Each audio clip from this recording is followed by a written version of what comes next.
ओम तत्सत। आप सभी दर्शक बंधुओं को नमस्कार। एक बार फिर बहुत ही सुंदर और रोमांचित कर देने वाली एक प्रेरक कहानी लेकर हम फिर से आए हैं। यह कहानी आप जितना ही ध्यान से और जितना ही इन बातों को गहराई से सुनेंगे उतना ही आप इसको समझ पाएंगे। एक बार की बात है कि एक महिला और उसका पुत्र जो था समुद्र के किनारे समुद्र की लहरों में खेल रहा था। जब भी समुद्र की लहर आ रही थी और थोड़े से उसको गीला कर जा रही थी उनके पैरों को, उसका बहुत ही आनंद ले रहे थे दोनों। आनंद लेते लेते जल क्रीड़ा करते करते बहुत ही रोमांचित हो रहे थे। तभी एक अचानक ऐसी घटना घटी कि जो कि अविश्वसनीय थी। अविश्वसनीय इसलिए कि माँ ने देखा कि एक लहर जो थी बहुत ही ऊंची और ऊंची उठती हुई बहुत ऊंची उठी और अचानक से उसको चारों तरफ से सिर के ऊपर से घेर लिया और उसी के ऊपर लहर गिर गई। माँ बेटा दोनों उसी लहर में समा गए। हालांकि माँ ने अपने बच्चे का हाथ बहुत ही मजबूती से पकड़ रखा था, लेकिन उस लहर के ठोकर से माँ के द्वारा बेटे का हाथ छूट गया और जिससे कि वह लहर जो थी उस बच्चे को अपने साथ ही बहा ले गई। माँ को अचानक से हुआ यह बहुत ही अचानक से हुआ आश्चर्यमय घटना। वो सदमा झेल नहीं पाई और बहुत ही दुविधा में पड़ गई। अब क्या करें। थोड़ी देर के लिए तो वह अचेत हो गई थी। फिर उसने देखा कि हमारा बच्चा कहाँ। जब उसकी चेतना आई तब वह खोजने लगी कि हमारा बच्चा कहाँ है। जब वह खोजते खोजते नहीं मिला और इधर उधर काफ़ी देखी, तब उसे समझ में आ गया कि जो ज्वार नामक लहर आई थी, हालांकि जो समुद्र में उठती हैं उन लहरों को ज्वार ही कहा जाता है। आते हुए को ज्वार और जाते हुए को भांटा कहा जाता है। तो वह जो ज्वार आया था शायद उसी क्या कहते हैं लहर ने हमारे बच्चे को साथ ले गई वही। यह सब सोचकर बहुत ही दुखी हुई और उस परमपिता परमात्मा को आकाश की तरफ देखकर बहुत ही प्रार्थना करने लगी कि हे परमपिता परमात्मा, हे दयालु, हे कृपालु, आप तो बहुत दया निधान है, करुणा निधान है। कृपया हमारे बच्चे को वापस कर दीजिए। आज से मैं वादा करती हूँ कि मैं शाश्वत आभारी रहूँगी, आपकी सदा ही आभारी रहूँगी, सदा आभार व्यक्त करूँगी अगर आप हमारे पुत्र को वापस कर देंगे, तथा मैं सभी बुराइयों को छोड़ दूँगी और अपने पति की बात मानूंगी, अपने सास ससुर की सेवा करूंगी और टैक्स में चोरी नहीं करूंगी, सभी गरीबों का मदद करूंगी।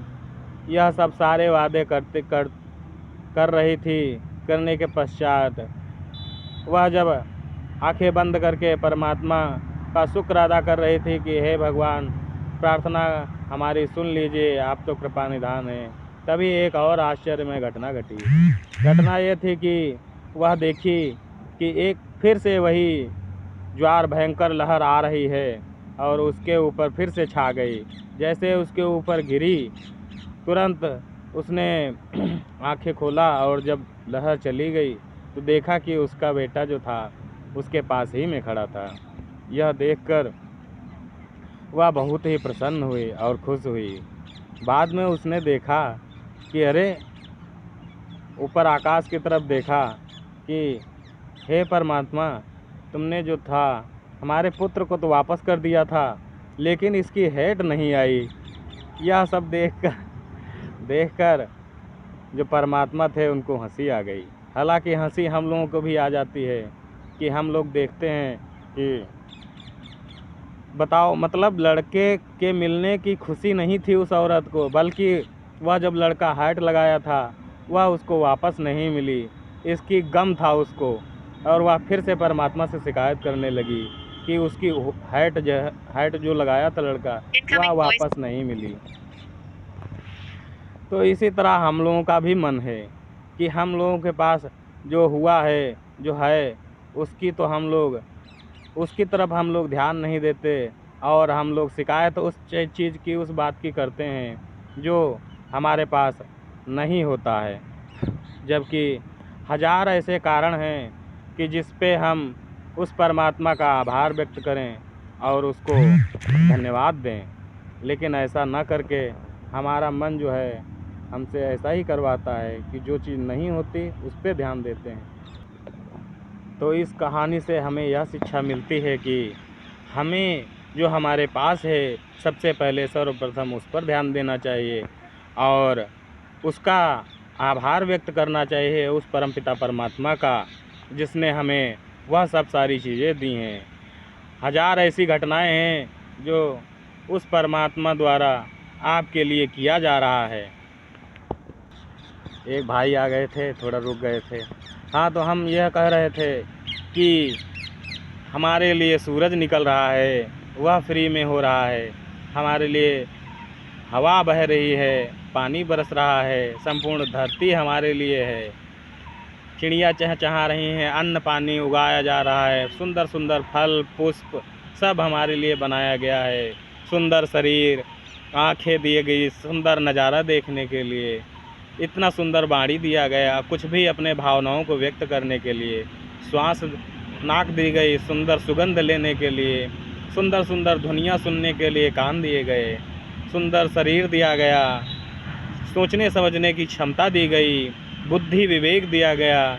लेकिन हमारे मन में उन्हीं को लेकर, उसी छोटी छोटी तुच्छ चीज़ों को लेकर हमेशा शिकायत परमात्मा से रहती है, हमको ये नहीं मिला, वो नहीं मिला। इसी कारणवश जो है हम निरंतर अभावग्रस्त रहते हैं, अप्रसन्नता से युक्त रहते हैं। सदा हमें उन चीज़ों पर ध्यान देना चाहिए जो चीज़ें हमें प्राप्त हैं।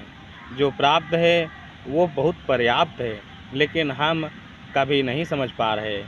इसीलिए हम दुखी और अप्रसन्न रह रहे हैं, हमेशा शिकायत से घिरे रहते हैं। जबकि हमेशा उस परमात्मा के प्रति सदा आभार व्यक्त करते रहना चाहिए, उसे नमस्कार करना चाहिए, अभिनंदन करना चाहिए, शुक्रगुजार होना चाहिए और धन्यवाद का पात्र हमेशा परमात्मा को बनाना चाहिए। लेकिन ऐसा ना करके जो हम हैं वह निरंतर शिकायत करते रहते हैं। यह शिकायत की कहानी कैसी लगी आप लोग हमें ज़रूर बताइएगा। धन्यवाद।